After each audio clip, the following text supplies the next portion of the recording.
ठीक है, अमेठी पे भी आ जाते हैं। क्या प्रधानमंत्री नरेंद्र मोदी की आशा जो है वो अमेठी वासियों से भी थी? स्मृति ईरानी की आशा इस बार टूट गई, क्योंकि ईरानी जी का बयान मुझे याद आता है, वो चुनौती बार बार राहुल गांधी को देती थी, लेकिन एक अदने से कार्यकर्ता, बहुत करीबी कांग्रेस के, जिन्होंने स्मृति ईरानी को ऐसी मात दी, मुझे लगता है स्मृति ईरानी की ये सीख पूरी बीजेपी याद रखेगी कि आपकी ललकार सिर्फ उतनी ही होनी चाहिए जो बहुत दायरे तक सीमित हो, क्योंकि इस बार की हार स्मृति ईरानी की आंखें खुलने वाली थी। राहुल गांधी चाहे वहां जीते शर्मा जी, लेकिन मैं ये कहूंगी कि आंखें वहां पर स्मृति ईरानी और बीजेपी सभी की खुल गई होंगी। देखिए, कुछ क्षेत्रों में जो हार हुई है ना, उस पे तो अप्रत्याशित है।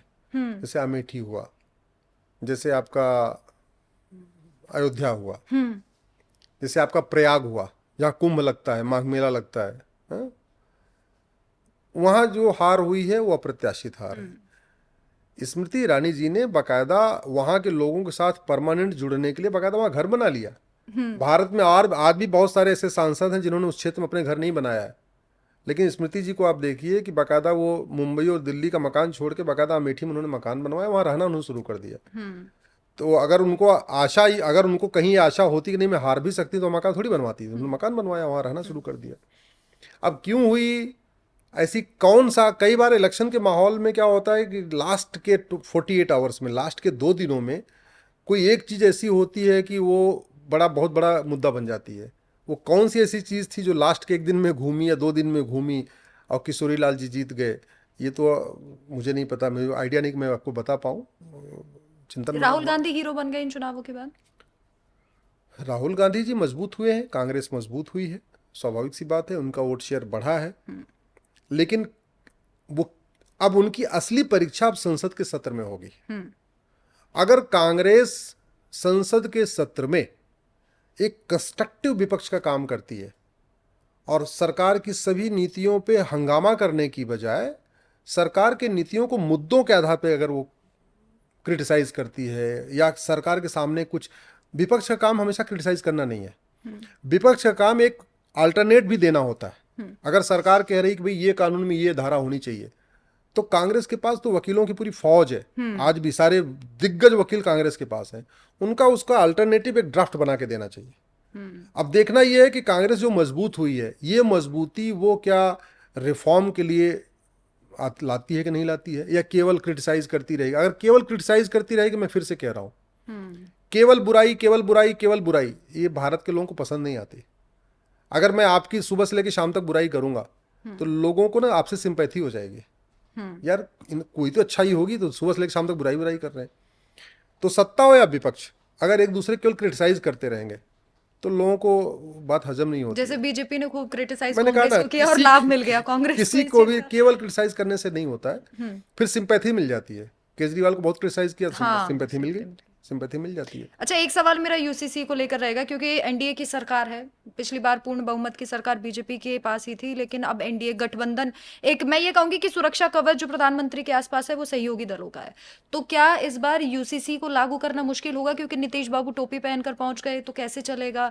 क्योंकि यूसीसी लागू करना आपने भी बताया था कि क्यों जरूरी है, कैसे जरूरी है, क्यों लागू होना चाहिए देश में, और बहुत सारे लोगों को ऐसा लगता है कि होना भी चाहिए, ताकि कानून व्यवस्था जो है वो बेहतर भी हो जाए और लोगों में ये डर भी रहे कि अगर आप किसी की जिंदगी खराब कर रहे हैं, या फिर आपको पता, एक डर, जैसा कि आप कहते हैं, मन में डर होना चाहिए कानून को लेकर, खौफ पैदा होना चाहिए। खौफ होना चाहिए। तो अब वो कैसे होगा? क्या यूसीसी लागू हो पाएगा? देखिए, पहली बात तो आप समझ लीजिए, यूसीसी की जरूरत हिंदू, जैन, बौद्ध और सिखों को नहीं है, है ही नहीं है। जो हिंदू कोड बिल है 1955 वाला, चूंकि वो संविधान लागू होने के बाद बना था, तो उसमें माता पिता को, पति पत्नी को, भाई बहन को एक बराबर अधिकार मिला हुआ है। यूसीसी की जरूरत सबसे ज्यादा मुस्लिम्स को है, क्रिश्चियंस को है, पारसी को है। क्यों? क्योंकि पारसी वाला जो कानून है 1936 का है, संविधान लागू होने से पहले का है। मुस्लिम्स का कानून जो शरीयत एक्ट है 1937 का है, वो भी संविधान लागू होने से पहले का है। और क्रिश्चियन का कानून 1872 का है, वो भी संविधान लागू होने से पहले। तो हिंदू, जैन, बौद्ध, सिख का जो हिंदू मैरिज एक्ट है वो संविधान लागू होने के बाद बना है, संसद में चर्चा करके बना है, पक्ष विपक्ष ने पढ़ा, उस पर अपनी राय रखी है और कॉन्स्टिट्यूशन की स्पिरिट में है, इसलिए उसमें भेदभाव नहीं है। जबकि क्रिश्चियन मैरिज एक्ट 1872 में बना, पारसी मैरिज एक्ट 1936 में बना, और शरीयत एक्ट 1937 में बना। उस समय संविधान नहीं था, संविधान तो 1950 में लागू हुआ। आज़ादी ने, हम लोग उस समय गुलाम थे। अंग्रेजों ने बिना चर्चा किए, बिना प्रॉपर डिस्कशन किए, डिबेट किए, बिना कंसल्टेशन को कानून बना दिए थे। इसलिए Christian marriage act, Parsi marriage act और शरीयत एक्ट ये टोटली पुरुषों के पक्ष में है। महिलाओं को इन तीनों में कोई अधिकार नहीं है।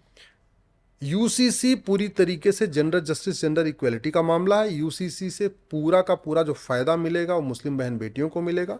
यूसीसी से जो कुरीतियां खत्म होंगी, जो भारत में बहुत सारी कुरीतियों का कानून बन गया है, छुआछूत पे कानून बना, बाल विवाह पे कानून बना, सती प्रथा पे कानून बना, लेकिन जो विदेशी कुरीतियां आई ना मुगलों के साथ, तलाके हसन, तलाके हसन, तलाके बाइन, तलाके किनाया, निकाह हलाला, अच्छा, निकाह इसके बारे मुता। में एक छोटा सा सवाल माफी के साथ आपको रोकना चाहूंगी, क्योंकि मेरे बहुत सारे मुस्लिम दोस्त हैं, तो कभी बात उठती है यूसीसी को लेकर, तो मैं उनसे जब ये इस बात को उनके सामने रखती हूँ कि देखिए हमारे समाज में भी बहुत सारी कुरीतियां थी, हिंदू धर्म में भी थी, हमने ठीक किया, सती प्रथा थी, हमने ठीक किया, तो आप क्यों नहीं कर सकते? तो उनका ये कहना है कि जो इस्लाम में लिखा हुआ है हम उसे नहीं बदलेंगे, क्योंकि ये हमारा धर्म है, हम धर्म के पक्के, हम धर्म नहीं बदलेंगे। तो इसे आप ऐसे कैसे समझाएंगे ऐसे लोगों को? देखिए, पहली बात तो मैं बता दूं, धर्म अलग होता है, रिलीजन अलग होता है।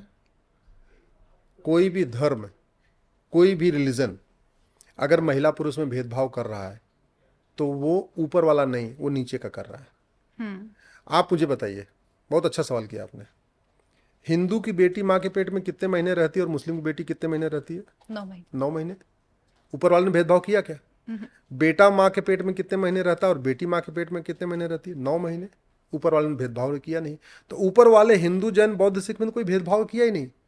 अगर कोई किताब महिला पुरुष में भेदभाव कर रही है, माता और पिता में भेदभाव कर रही है, कोई किताब भाई बहन में भेदभाव कर रही है, तो आसमानी किताब नहीं, वो इंसानी किताब है, उसको किसी इंसान ने लिखा है। भेदभाव केवल इंसान ही करता है, भेदभाव ऊपर वाला करता नहीं। वो अल्लाह, खुदा, गॉड, भगवान, शंकर, विष्णु, वो कभी भेदभाव नहीं करते। इसलिए किसी भी किताब में, मैं किसी की बात कर रहा हूँ, मैं केवल मैं कुरान या हदीस की बात नहीं कर रहा हूँ, मैं कर रहा हूँ किसी भी किताब में अगर महिला और पुरुष में भेदभाव लिखा हुआ है, भेदभाव करना सिखाया जा रहा है, वो आसमानी किताब नहीं है, वो भगवान की किताब नहीं है, वो अल्लाह की किताब नहीं है, वो गॉड की किताब नहीं है, वो किसी इंसान के द्वारा लिखी गई किताब है। और इंसान के द्वारा लिखी गई किताब पे संशोधन होना चाहिए, चर्चा होनी चाहिए। दूसरी बात, भारत संविधान से चलता है। संविधान 2 शब्दों से, संविधान, समविधान, ऐसा विधान जो सबके लिए समान हो, उसको कहते हैं संविधान। तो संविधान से ही चलेगा, संविधान से चल रहा था, आगे भी संविधान से चलना चाहिए। तो संविधान तभी होगा जब सबके लिए एक विधान हो। अभी तो अलग अलग विधान चल रहा है, हिंदू का अलग विधान, मुस्लिम का अलग विधान, पारसी का अलग विधान, ईसाई का अलग विधान। दूसरी बात, ये यूसीसी क्या पूरी दुनिया में चल नहीं रही है? खूब चल रही है। चीन में बहुत बढ़िया चल रही है, अमेरिका में खूब बढ़िया चल रही है, फ्रांस में खूब बढ़िया चल रही है, जापान में खूब बढ़िया चल रही है, सिंगापुर में चल रही है, जापान, जर्मनी में चल रही है। दुनिया के 50 देशों में यूसीसी है, वहाँ तो कोई दिक्कत नहीं। फिर यहीं भारत में क्यों दिक्कत है? और भारत में किसको दिक्कत है? जो 400 साल पहले हिंदू थे। भारत में मुसलमान कोई है क्या? एक भी मुसलमान नहीं है। आप मुझे बताइए, बाबर के खानदान को कोई है यहाँ पे, या चंगेज खा का कोई बचा हुआ है, कोई नाती पोता बचा हुआ? कोई नहीं बचे। जो आए थे मुगल लुटेरे चले गए। ये जो अपने आप को मुसलमान कहते हैं, इनको आप 5-6 पीढ़ियाँ पहले जाओ तो कोई कंबोज होगा, कोई लांबा होगा, कोई जो है यादव होगा, कोई पटेल होगा, कोई सरोज होगा, कोई त्यागी होगा, कोई चौधरी होगा, सारे ऐसे निकलेंगे। आप किसी भी मुस्लिम्स की 8-10 पुश्त पहले चले जाइए, वंशावली देख लीजिए, वो पक्का 100% या तो ब्राह्मण होगा, या क्षत्रिय होगा, या वैश्य होगा, या दलित होगा, यादव होगा, पटेल होगा, कुछ ऐसे ही होगा। वेस्ट यूपी में तो लिखते भी हैं, त्यागी लिखते हैं, चौधरी लिखते भी हैं, उन्होंने छोड़ा नहीं है। हाँ। तो इसलिए भारत के मुस्लिम्स को पहली बात तो ये समझ लेना चाहिए, 8-10 पीढ़ी पहले वो सारे हिंदू ही थे। दूसरा ये भी समझ लेना चाहिए कि भारत संविधान से चलता है। और तीसरा ये भी समझ लेना चाहिए, अगर किसी किताब में भेदभाव लिखा हुआ है तो वो आसमानी किताब नहीं है, वो इंसानी किताब है।